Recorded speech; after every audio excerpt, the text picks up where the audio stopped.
সামনে এক অভূতপূর্ব দৃশ্যের অবতারণা হয়েছে। মার্কিন বাণিজ্য চুক্তিকে লাল কার্ড দেখাতে গণজমায়েত দাঁড়িয়েছে।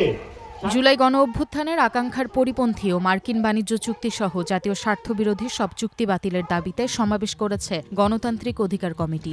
১৭ জুলাই বিকেলে কেন্দ্রীয় শহীদ মিনারে এ সমাবেশ অনুষ্ঠিত হয়। এতে উপস্থিত ছিলেন গণতান্ত্রিক সাংস্কৃতিক ঐক্য, গণতান্ত্রিক ছাত্র জোট, বিশ্ববিদ্যালয় শিক্ষক নেটওয়ার্ক সহ বিভিন্ন সংগঠন ও রাজনৈতিক দলের নেতারা।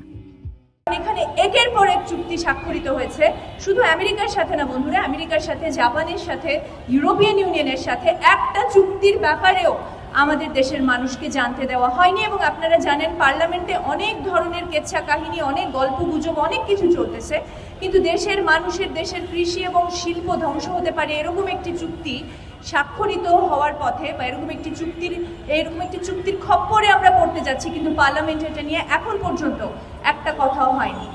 বিভিন্ন সাংস্কৃতিক সংগঠনের পরিবেশনার পাশাপাশি বক্তব্য রাখেন বিশিষ্ট ব্যক্তিবর্গ। এ সময় দেশের স্বাধীনতা, সম্মান ও জাতীয় সমতা রক্ষায় দাসত্বমূলক চুক্তি বাতিলের লড়াইয়ে সবাইকে ঐক্যবদ্ধ হওয়ার আহ্বান জানান অধ্যাপক আনু মোহাম্মদ। রাজনৈতিক এবং সামরিক যে বাধ্যবাধকতা, সেই বাধ্যবাধকতায় দেখা যাবে যে বাংলাদেশ অন্য কোনো দেশের সাথে এমন কোনো চুক্তি করতে পারবে না যে চুক্তি মার্কিন কর্পোরেট স্বার্থের বিরুদ্ধে যায়।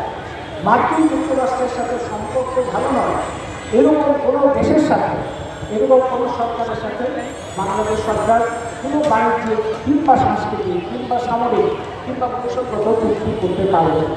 তার মানে পুরোপুরি একটা দাসত্বমূলক চুক্তিতে স্বাক্ষর করেছে আন্তর্জাতিক সরকার। গণজমায়েতে গান পরিবেশনা করে উদীচী, গানের দল সঙ্গীত ও কোরাস। এছাড়া নাটক পরিবেশনা করেন প্রাচ্যনাট্য ও বিবর্তন। এই চুক্তির ফলে বিদেশ